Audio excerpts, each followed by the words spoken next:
Hi. I'm quite liking my framing today. People who aren't on YouTube won't be able to see this, but look at a little kitty cat. That's a Where's Waldo? Because I You wouldn't have noticed. can just see our little ears. Okay. Well, anyway, we're not here to talk about cats. We are here to talk about, but what if I can't diet, even if I wanted to, or I can't diet, even if I wanted to? Because there's a difference between a very conscious choice, I'm going to stop dieting, and then feeling like it's something you just cannot do anymore. So one feels Mm. like this active choice, the other feels like something, oh, I've just failed at this thing over and over again, so I'm accepting that I can't Oh, do it compared to I'm choosing not to. oh, That for me is the big difference. okay. Because I didn't think about that part. When I suggested the topic, it was more like, now I can't go back to dieting, even if I Hmm. wanted to. I didn't think about, I just am being pushed out of dieting like, because I guess I have to do this non-diet thing, or that feels like the only option. Because I've had clients who have, and I wouldn't say even clients, but lots of comments on Instagram posts and things that are like, it's a bit of that disempowerment piece of, I don't think I could even diet, even though I kind of do want to. Like, even though I Hmm. kind of do want to go back to it. So I had done this, just food freedom mean eating whatever you want. That was sort of tied for me to this Wednesday weekly series I'd done on, like, what if you diet, you stop dieting and now you regret it. And now there's this almost like, well, now I feel even more stuck because not dieting's not working for me, but I can't even diet now. Like, now I've lost all of my agency. Hmm. That is the vibe that I get out there that I wanted to speak to, but you bring in new layers. Thank you. I guess I'm starting with the initial. So the initial decision or the initial place where somebody might arrive, where they're like, okay, I'm not dieting anymore. And that can be because I've chosen to, and it feels like I could if I really wanted to, but it was hurting too much to continue, so I chose not to, versus it's just impossible for me. I think there's something about when you immerse yourself in the non-diet message and the reality that dieting fails most people. I wonder if sometimes it's like the mind can't unknow what it's learned. So when you still think dieting is possible for you, like you really believe it's possible, even though you feel like you've messed up so many times, the belief is still there that it is possible. It is possible. Mm-hmm. There's something in that belief that can take you further than when you realize, oh, it feels like the scales fell from my eyes, and I thought I only ever end up in one place. I only ever end up binging when I diet, or even when I try to reduce the amount I'm eating, which to me, I wouldn't have been using the word dieting. Mm-hmm. Yeah. But when that became clear, I could see the pattern. And previously, I'd used like one occasion during my 10 years of struggling with binge eating and bulimia. One occasion did I lose a significant amount of weight. And I kept using that as evidence that I could. But that was at my most disordered. It was never a case of, oh, I was just doing really well with food and I felt really balanced. And okay, maybe I was eating in a deficit, but I was looking after myself and all of that. No, I couldn't kid myself that that was the case. It was Mm. really unhealthy behaviors. And yeah, I think for me, arriving at that place, well, it was fascinating because as soon as I had that experience of, okay, I'm not going to try and eat in a deficit and my binging reduced, that was experiential evidence for me. That wasn't hearing other people talking about don't do this dieting thing. It's only going to end up in one place. That was Yeah. my reality showing me that. And so it was a powerful message that I couldn't Mm. avoid it. I couldn't pretend Mm. or try to deny the truth of that in my experience. And that might be a point of one cohort listening versus another. Like, I'm with you on that. I feel like as long as dieting was a fantasy, which is really what it is, that to me was the pull. It was the promise of all these things and the idea that if I did dieting correctly, that so much would just fix itself. And it's so easy to fantasize about anything. Like, it's just such an easy welcome thought or idea. But once I stopped pursuing dieting, my binges went away. That experiential understanding killed the fantasy. And potentially, I can understand it being a buzzkill, kind of like, Oh, yes, that really was linked in this way that in that experiential learning is more powerful than any other kind, I think. And now when I get, in the times that I've had, like, I've talked before about how my anger, my inner restrictor is linked to my anger and my inner, I don't know. Yeah, the anger. And so when that comes up, my brain has tried before to go there. And it's like, no, like it can't. It's a dead end now because I know, because I know. And I think that there's a difference between if you feel like versus if it still feels like a possibility. And I think Mhm. before I had recovered, even though I had intellectually understood that these things might be linked and that dieting might be linked to the binging or restricting might be linked to the binging, I didn't have the knowing. I had just the thought. So the thought wasn't enough. And then that fantasy could slide back in. But once the knowing arrived, I even if I wanted to, I couldn't go back to restricting, I don't think. I really don't. I think that there's almost, the Instagram posts, I think we've talked about this, where like they show the pyramids or, the River Nile or whatever. And it's like, it's all filtered and beautiful and like, and then they show like the real photograph that somebody Yeah. took on the trip. And it's like, yeah, it's just very dull. It's just a place. And that's kind of what it feels like now. It's like that filter is permanently removed in this way because I have seen this association so clearly that I know that that's a fantasy. Yes. I think in terms of, because you said there's still moments when like your mind might want to go there. I can't remember, you said something like that. And I think sometimes for me, it might look like my mind will sometimes go to a place and it's the briefest thought where it's along the lines of, oh, if you just ate super healthy, you wouldn't have these aches and pains. You'd have brilliant energy. Your whole experience of your body would change. And it's really not a, oh, I need to make my body smaller thing. It feels like sometimes, oh, if I just got my eating so on point, I would feel vibrant. That's it. Imagining that this idea of like getting food right could give me this vibrancy. And then my brain kind of goes, wow, but like, how, how does that work? You know where that's going to end up. If I start saying, "Oh, I'm only going to eat food with like really high nutritional content," that there's going to be a backlash to it. And that's the piece there. There's something in my own experience, my history, where my mind will go, "That's not going to be possible." Hmm. And the argument or the like, oh, part could be, is that just a self-fulfilling prophecy? Because for as long as I believe it's not possible, it's not possible. But my sitting here now, it's like a knowing, and I don't think it would be healthy for my psychology around food either. Because Yeah. there's a part of me, there's another part of my brain now, like I'll be honest, that's judging me. That let's say someone listening to this is not of our world, right? They don't see Yeah. it the way we see it, might hear that and go, "You're just making excuses." So there's a little part of my brain that's kind of imagining those voices going, "You're just making excuses that you can't eat, quote unquote, a higher proportion of nutrient dense foods than you already do." That's a weird way of putting it. I can't find the Well, language. it's almost like those are two different statements you just made because the first one Mm, was more fantastical.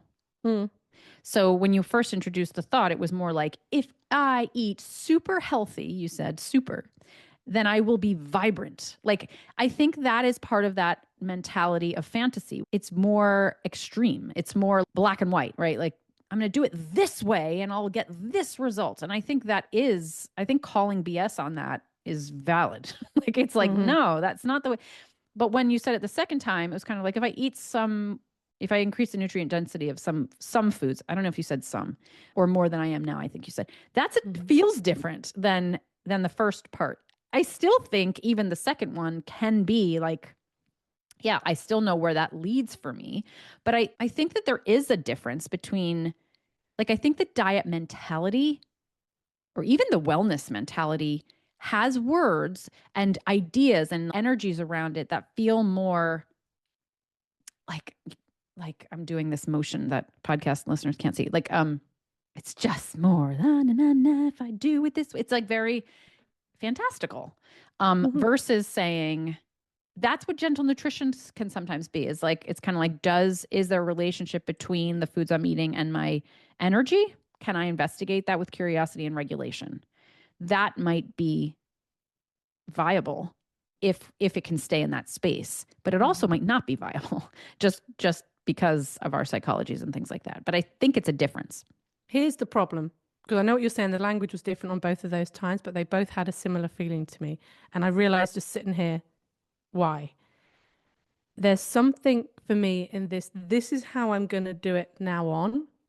That's dangerous thinking. It's this whole, right, I'm making this decision, and from this moment onwards, it's going to look like this. That is so unhelpful for me. I am much better off, I don't know, let's say I'm feeling sluggish or something like that, of going, okay, today, how am I going to look after myself with food today? Not thinking about tomorrow, not making any promises about what I'm going to do, because there's something about that that I think it sets me up. It's a setup to say, Yeah. right, I'm making this change, and like from now on, it would be like saying to myself, okay, every morning I'm going to write at 8 a.m. for half an hour. I'd be better off saying, okay, tomorrow morning I'm going to write for half an hour and see how I feel. And let's see if that's something I want to do regularly. Yeah. And let's just do it. See how it unfolds over the next few weeks, see how this is, see how that is. That is to me, that's the bit that feels different compared to, regardless of whether it's a smaller change or something that feels this bigger overhaul. If I'm going, right, come on, Sarah, get your act together. From now, this is how you're going to do it. Oh, Yeah. I don't know what it is, but I don't. To me, that is the diamond. And it doesn't even have to be diet. It's like the journal meant, whatever it meant. It's a mentality of fantasy in this way that's like forevermore now. Like I am changed. I am a changed person. I did this recently. I'm like, I don't listen to podcasts. I make one. I don't listen to them. And I feel like I could benefit from listening to more podcasts. So I've injected 10 minutes of a podcast, listen 10 to 15 in a driving routine that I've got. And I'm very aware in a diet mentality version of this, it would be like, from now on, every time I get in the car to go on this journey, I'm going to listen to 10 minutes, like it's this idea of like flip switched now, like, and I'm kind of like, I'm just going to, I'm using my now word. It's kind of like, I'm doing it right now. I'm doing it today. Like today is where I'll do it. I'm not thinking about what I'm going to do tomorrow. Is this a place where I have figured out like this could be a podcast listening opportunity? Yes. That's it. Like I'm just going to stay with the now, because the diet mentality corresponding to this would be like, I'm going to become a podcast listener now. And this is interesting because it's like, is there like, what is the difference between having now we're talking about different goals, but like having a goal or having an intention versus having a diet mentality about that intention or about that exploration or even the curiosity of something, which to me is red flagged by these words or these even like ideas about, these more extreme fantastical words or the forever notion or the from now on notion. To me, that's what diets encourage. That's what growing up in diet culture always encouraged, was like these drastic, and wellness culture, these big changes that asks you to be a different person now. In my experience, how it feels to me, it's about whether it's set up for a pass and fail. So is it something that I've either passed and I've done it and success, or failure? And so if I were to take my exercise routine, for example, I go to the gym on a Monday morning and a Friday morning. I go twice a week, and that's my routine. If I didn't go one week on a Monday or a Friday, I wouldn't feel like, oh, I failed at something. Because it's a habit that's developed. It used to be that I used to try and go 3 times a week, and actually my body just doesn't want to go 3 times a week. And when it's twice a week, it's much easier. And there were 2 times recently. One time where I remember getting up and thinking, I don't want to go. And I started negotiating with myself a bit about whether to go or not, because I really, really didn't feel like going. And where I actually landed was, do you know what? It has taken a lot of time to build this into a habit, to make this not an effort. So I'm going to go. Compared to the other week when I'd had the worst night's sleep. It was the night I ended up taking the cat to the vet in the middle of the night. Monday morning would normally be my gym time. I woke up on time. I could have gone to the gym, and I was like, no, I want to stay at home with my cat. And that was fine as well. Yeah. So there's a flexibility about it in that sometimes I will push myself when I don't feel like it, and sometimes I will give myself permission not to Yeah. go when it makes sense because I'm not hooking a pass or fail on it. It is a habit that's important for me to keep regular. So that is my intention with it, but it's Yeah. not this kind of pass or fail thing. That said, if I chose for 2 weeks and 4 sessions not going, I might have some feelings about that. I might feel like I've lost something, some momentum that I built up. I'm not sure. I'm not sure. But that's not failing either. I think it's about the way the way we're meeting it. Like I have failed to go, or I'm failing because I didn't go, versus what's going on with me that this is feeling less like an invitation. You know what I mean? Like Mm. what's happening here? It's less judgy and also a bit less potentially outcome driven. It's more like this is something that makes me feel good that I'm looking to keep in my life.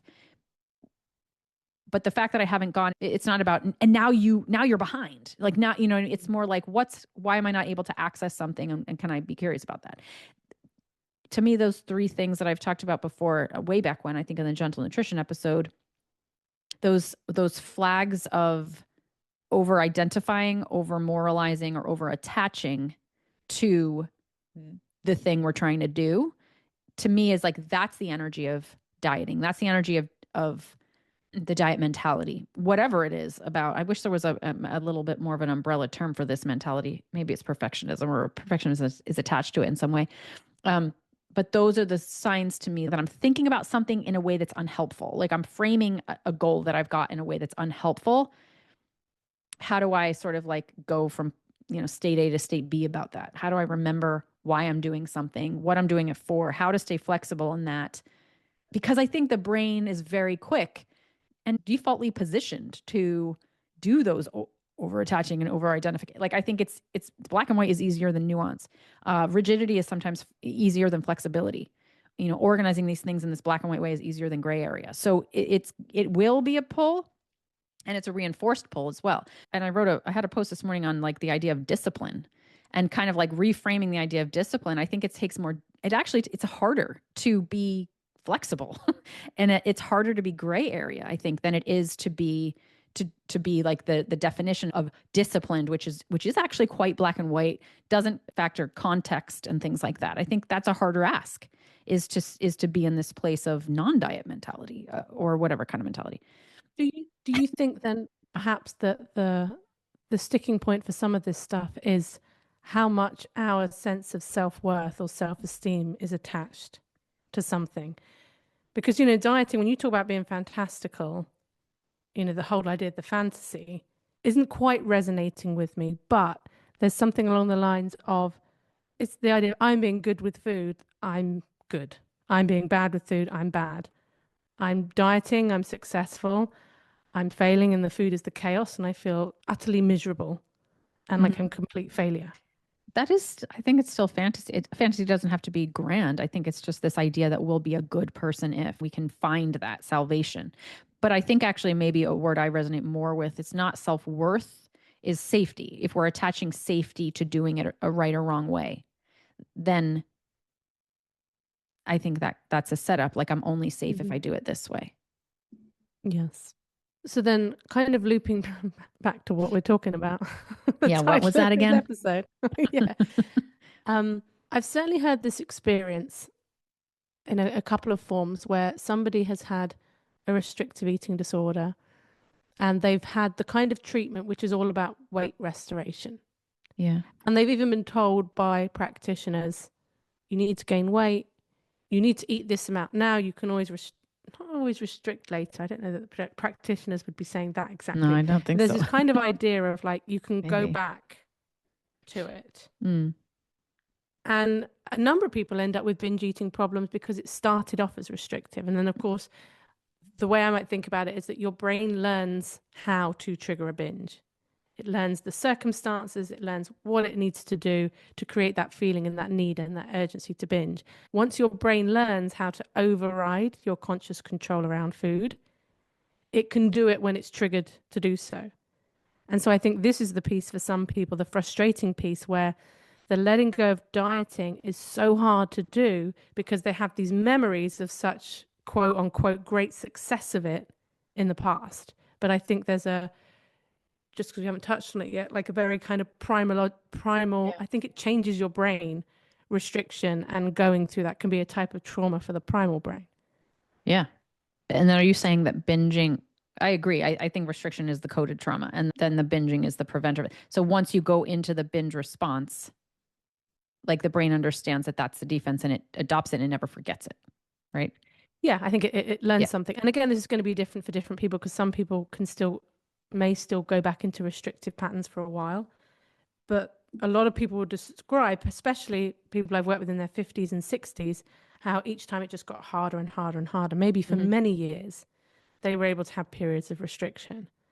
And then at some point, there's this kind of wearing down of that kind of, I say control, I guess it is to some degree. Yes. We talked about this in I don't know the number of the episode, but in the trauma episode, actually, the link between the trauma response and disordered eating. I think that the body codes the restriction. And so you can't necessarily go back once that code has been laid down and once the defense to the code has been laid down, which can feel like disempowerment. And I think that's a place, again, this episode is going to intersect with other episodes we've done, even recently, acceptance versus defeat, which was episode 188, not that long ago, where dieting and body weight control or even maintenance is a way that we access agency in this world we live in, for better or for worse. And when that feels unavailable, it feels like you've had agency taken away, even if it's something you went into purposefully. And then, I would say, I'm trying to think about my own experience of that, because when I recovered, I did lose access to my restrictor. I had to, and I did, and I don't regret it. But I know that in a different life, I might have regretted it if it didn't go well, or like if it didn't, I can appreciate that it doesn't look the same for everybody. And I found it to be well worth it, but I know that's not everybody's experience. And so to me, it became about a different kind of agency. I now find a lot more agency in the not dieting. I find a lot of agency in being able to stay with what I need to the exclusion of what other people around me are doing. I actually find that really empowering. And maybe that's partly because I do this work and speak about it. So it's really reinforced to me as valuable. So therefore I can find value in that. But I could appreciate for sure why it feels like I've just lost access. I've just lost this control mechanism that actually helped bolster my feelings of having some kind of control in the world. But I don't want to let it, I also don't want to just excuse it and be like, oh, it's because I have a podcast and do this work. Like, I also work with people who, you can find agency in the not doing and in kind of being really strongly self-allied in that regard. And that doesn't mean you always feel that way and that there's not times where you feel defeated or you feel down or you feel disempowered. Sure. But overall, that we might find some strength in this, and I think that's the angle I go at it from. And I really, really feel that way. So I also don't want to be a Debbie Downer about it. I kind of want to advocate a little bit for and champion the agency of not dieting. And I think we've spoken about it. I can't remember whether it was on a specific episode about it or we just touched on it, that often healing your relationship with food is more than just, not for everybody, for a lot of people, more than just a quote unquote passive not dieting. There can be this whole, okay, I'm not dieting, but what is it I'm doing instead? It's the whole idea of when the permission piece gets overemphasized or only emphasized in intuitive eating, and things like honoring your hunger, feeling your fullness, respecting your body, managing your emotions with kindness, and all of those things just get pushed out the door. And which is the danger with, I think, the way that some people are touting the food freedom model, which is basically the all-in approach. I've seen a few posts recently in our own community and also on the Brain Over Binge page where people are upset because they've listened to intuitive eating practitioners. They've gained weight. They feel more out of control with food. They've not got any of this peace or actual feeling of food freedom because it's been too like one-dimensional. It's been too, this worked for me, so this is how you need to do it. Yes, but also I think that a lot of people who are taking on intuitive eating it's a social media led experience rather than really, really understanding what it is, because the truth of intuitive eating is not that. It's just largely marketed like that because there is so much restriction going on out there, that there is this emphasis on the freedom side, but it's not just for the sake of saying that. Isn't actually what it is about. I just think it's taken on a life of its own at this point. And also to the, we can self-lead as well around this and have independent thought around this. Is just why intuitive eating, I think our episode 3 that we did about, is intuitive eating the gold standard? I think that wasn't the title, but it was something. I remember you asking, is intuitive eating the gold standard of, recovery? And I remember thinking, and then we talked about, like, I'm so glad I didn't have access to that as a dogma at the time, because I probably would have misinterpreted it and then gone about it in a different way without thinking for myself about it. But what was interesting is a few minutes ago, you said something about your exercise routine and how you're like, I go twice a week, 3 times doesn't, I forget the way you phrased it, but you said something like, it doesn't feel, my body just doesn't want to do that, or it doesn't like that.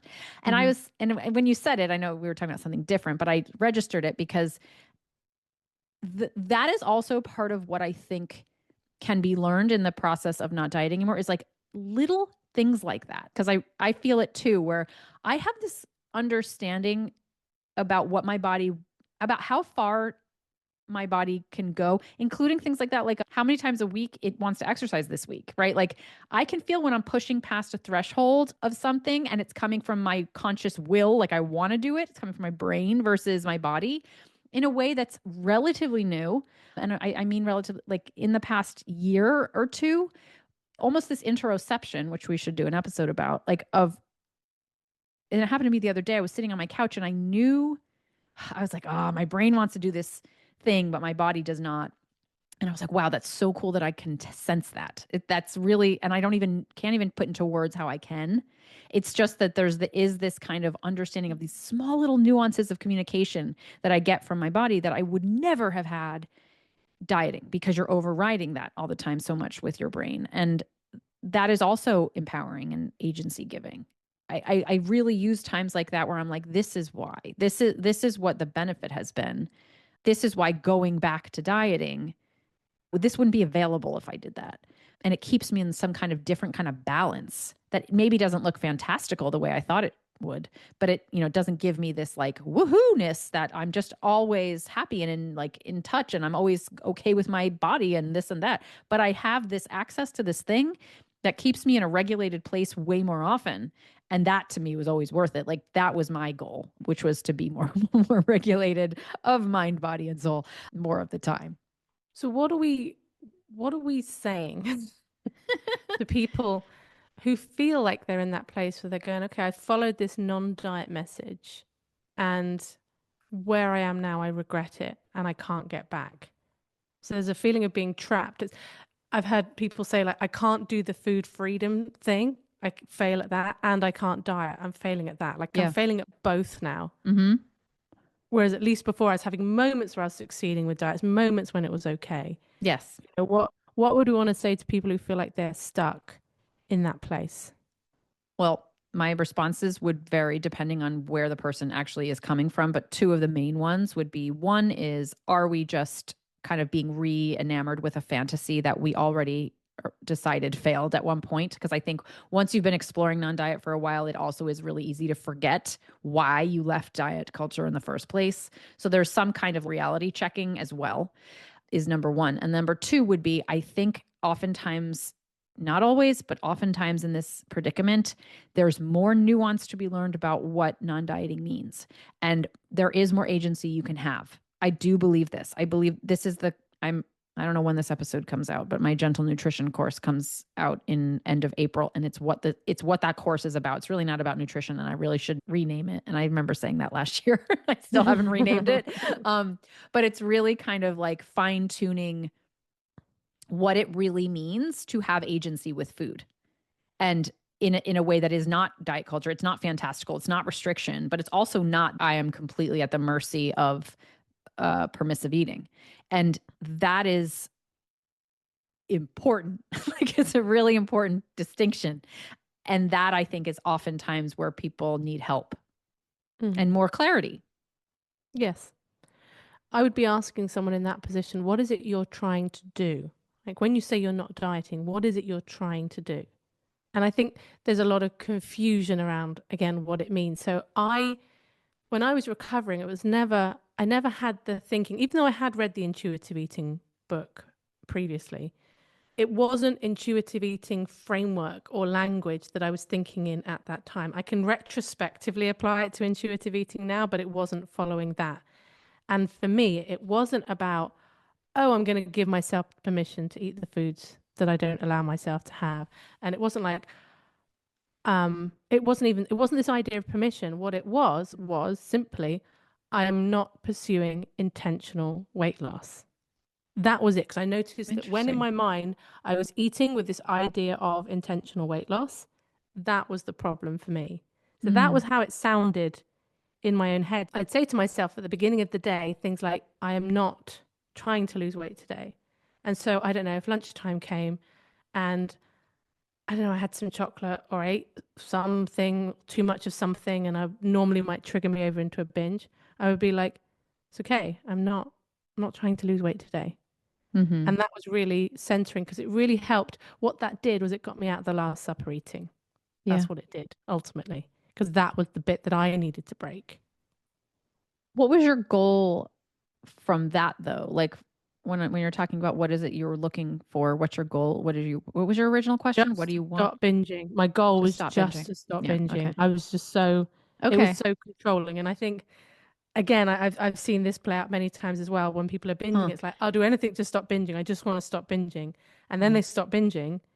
But then the focus comes on to like, oh, well, my body, or I still feel like Yeah. I'm eating too much of this. And what began as I would give anything just to stop binging, the goalpost Yes. movement. Now it's like, no, Yes. this needs to be sorted out. This Yes. needs to Well, be like, and sorted it out. can, I think goals can change, but it's interesting. I'm trying to think now. I'm like, oh, because my goal, I would have said, I did want to stop binging, but my first thought was, I want to be regulated with food, with everything. Like, I just want to Mhm. feel balanced.